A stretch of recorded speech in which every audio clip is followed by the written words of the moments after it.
आप देख रहे हैं अनहोनी। अनहोनी में आज की कहानी हमारे साथ शेयर की है भावेश जी ने। तो चलिए बढ़ते हैं आज की इस कहानी की ओर। दोस्तों, मेरा नाम भावेश है और मैं आज जो आपको ये घटना बताने जा रहा हूँ वो मेरे साथ लगभग 25 साल पहले घटी थी। उस समय मेरी उम्र महज 20 वर्ष की थी। उन दिनों मैं अपने 2 दोस्तों के साथ एक स्टील फैक्ट्री में काम किया करता था। मेरी ड्यूटी सुबह के 10 बजे से रात के 8 बजे तक की होती थी। घटना काफ़ी पुरानी होने के कारण उस समय आज की तरह भीड़ भड़क्का नहीं हुआ करता था। जब हम ड्यूटी ख़त्म करके घर आते थे तो रास्ता पूरी तरह से सुनसान और अंधेरे में डूब जाया करता था।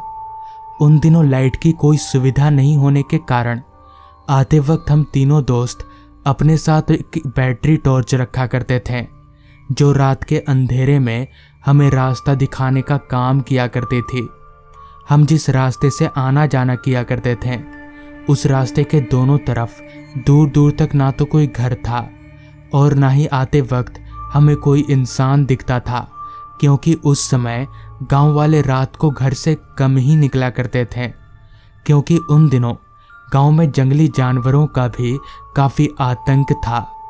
उन दिनों मैं और मेरे दोनों दोस्त हम भूत प्रेत इन सब बातों पर ज़रा भी विश्वास नहीं करते थे, जिस कारण हम रात के वक्त भी इधर उधर घूमने निकल जाया करते थे। ऐसी ही एक रात काम से छुट्टी होने के बाद हम तीनों दोस्त घर जाने के लिए कारखाने से बाहर निकले तो वक्त हो रहा था ठीक रात के 8 बजे का। काम से निकलते ही हम तीनों दोस्त घर की तरफ आगे बढ़ने लगे। रास्ता हर दिन की तरह ही सुनसान और अंधेरे में डूबा हुआ था, मगर उस रात अंधेरा इतना घना था कि हमारी टॉर्च की रोशनी उस अंधेरे के सामने ना के बराबर मालूम पड़ रही थी। साथ ही साथ बीच बीच में आ रही जंगली जानवरों की आवाज़ें हमें एक अलग ही अनुभव करा रही थी। खैर, हम डरते तो थे नहीं, तो हम हल्की टॉर्च की रोशनी के सहारे ही आगे बढ़ने लगे।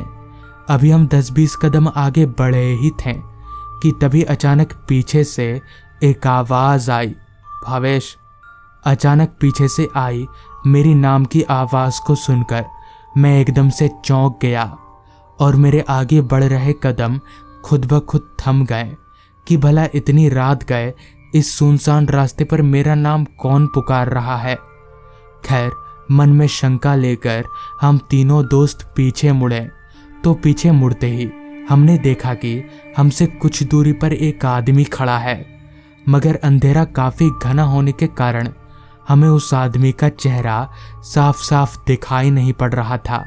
जिस पर मैंने टॉर्च की लाइट को उस आदमी के शक्ल पर मारी तो टॉर्च की लाइट पड़ते ही हमने देखा कि वो आदमी कोई और नहीं बल्कि रामा काका हैं। रामा काका हमारे ही गांव के रहने वाले हैं, जिनका घर हमारे घर के अगल बगल में ही है। इस पर मैंने रामा काका से कहा, अरे काका, आप इतनी रात गए इधर क्या कर रहे हैं? तो मेरे इतना कहते ही रामा काका चलते हुए हमारी तरफ आने लगे। हमारे पास आकर रामा काका ने कहा, वो मैं ज़रूरी काम के सिलसिले से शहर गया था तो आते आते रात हो गई, और अच्छा है रास्ते में तुम लोग मिल गए, तो अब साथ में ही चलते हैं। रामा काका के मुंह से ये सुनते ही मैंने कहा, ठीक है काका, चलिए चलते हैं। जिसके बाद हम चारों घर की तरफ आगे बढ़ने लगे। अब रात और भी गहरी हो गई थी, जिस कारण दूर दूर तक इलाका रात की गंभीरता को ध्यान में रखकर मानो सो गया था। हमें भी चारों तरफ फैले सन्नाटे को देखकर अपने चलने की रफ्तार बढ़ानी पड़ी।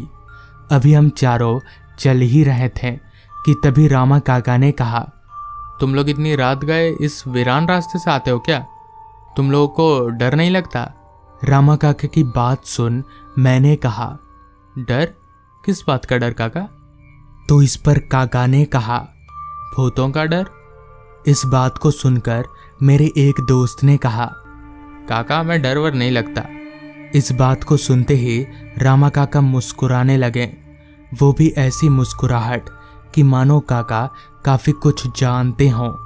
काका को मुस्कुराता देख मैंने काका से कहा, काका आप मुस्कुरा क्यों रहे हैं? क्या बात है, आपको भूतों से डर लगता है क्या? इस पर काका ने कहा, हाँ मैं डरता हूँ क्योंकि मैंने भूत देखा है। काका के मुंह से ये सुनते ही हम तीनों के अंदर इतनी बेचैनी हुई कि हम तीनों ने एक साथ काका से कहा, कहाँ काका और कब, हमें भी बताइए। पहले तो काका ने साफ मना कर दिया, मगर हमारे काफी जिद करने के बाद काका ने बताना शुरू किया। बात आज से लगभग 3 साल पहले की है, जब मैं अपने बागान के फल और सब्जी को बाजार में बेचा करता था और अपना घर चलाया करता था। मेरा बागान मेरे घर के काफी करीब था, जिस कारण मुझे बागान में काम करने में कोई परेशानी नहीं हुआ करती थी। मुझे अच्छे से याद है, उन दिनों गर्मी का मौसम चल रहा था और मेरे बागान के काफ़ी सारे आम के पेड़ों में आम ही आम लहरा रहे थे। मैं काफ़ी खुश था कि इस बार आम बेचकर मैं काफ़ी सारे पैसे कमाऊंगा। मगर एक सुबह जब मैं उठकर अपने बागान पर गया तो बागान के अंदर का नज़ारा देखकर मेरी खुशी काफ़ी कम हो गई, क्योंकि सभी आमों के पेड़ के नीचे काफ़ी सारे आम टूटकर पड़े हुए थे। ये नज़ारा देखकर मैंने अपने मन ही मन में कहा, कल रात तो ना ही इतनी तेज हवा चली और ना ही बारिश हुई, तो इतने सारे आम टूटकर गिरे तो गिरे कैसे? कहीं कोई आम चोरी करने तो नहीं आया था? लगता है अब मुझे आज की रात बागान में ही गुजार कर देखना पड़ेगा। और ठीक मैंने वैसा ही किया। रात होते ही खाना पीना खाकर एक टॉर्च लाइट और खाट लेकर सीधे बागान की ओर चलता बना। खाट लेकर जब मैं बागान के दाखिल हुआ तो अंदर का माहौल घुप अंधेरे में डूबा हुआ था। मैं भी चुपचाप अपने खाट को आम के पेड़ के नीचे लगाकर लेट गया और चोर के आने का इंतज़ार करने लगा। मगर मुझे कहाँ पता था कि मेरी इंतज़ार मुझ पर इतनी भारी पड़ेगी कि मुझे अपना बागान बेचना पड़ेगा। खैर, खाट पर लेटे लेटे मेरी नज़र बागान के चारों तरफ घूमे जा रही थी। दूर दूर तक छाया घना अंधेरा और बीच बीच में आ रही रात कीड़ों की आवाज़ें उस माहौल को और भी ज़्यादा सुनसान बना रही थी। देखते ही देखते 3 घंटे कब बीत गए और मेरी पलकें भी नींद से भारी होने लगी। मैं ना सोने की काफ़ी कोशिश कर रहा था, मगर नींद के आगे किसकी चलती है। फिर कब नींद ने मुझे अपने आगोश में ले लिया, पता ही नहीं चला। मैं कितनी देर सोया होऊंगा पता नहीं। फिर जब मेरी नींद अचानक एक काफ़ी तेज आवाज़ से टूटी, उस आवाज़ को सुनकर मैं झट से उठकर खाट पर बैठ गया और टॉर्च जलाकर उस आवाज़ को ढूंढने लगा। लेकिन वो आवाज़ आ कहाँ से रही थी ये पता नहीं चल पा रहा था, और ना ही बागान में मेरे अलावा दूसरा कोई इंसान था। खैर, मैंने उस आवाज़ को अपने मन का वहम मानकर वापस खाट पर लेट गया तो मेरे लेटते ही वापस उस आवाज़ ने दस्तक दी। मगर इस बार वो आवाज़ कहीं और से नहीं, बल्कि जिस पेड़ के नीचे मैं सोया था उसी पेड़ के ऊपर से आ रही थी।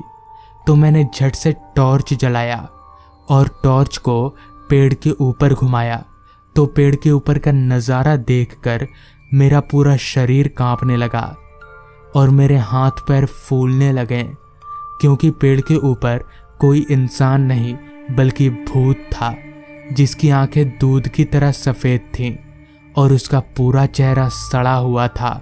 साथ ही साथ उस भूत के 2 सींग भी थे। ये देखकर मैं इतना डर गया कि डर के मारे मैं ज़ोर ज़ोर से चीखने लगा। मैं इतना तेज चीख रहा था कि मेरी चीख की आवाज़ सुनकर वहाँ पर गांव के लोग पहुँचे और वो भूत हवा में ओझल हो गया। तो इस तरह से उस रात मेरी जान बच गई। तो दोस्तों, ये थी आज की कहानी। अगर आपको ये कहानी पसंद आई हो तो चैनल को ज़रूर सब्सक्राइब कर लें। तो मैं आपका दोस्त आर्यन जल्द ही मिलूँगा आपसे ऐसी ही एक कहानी के साथ।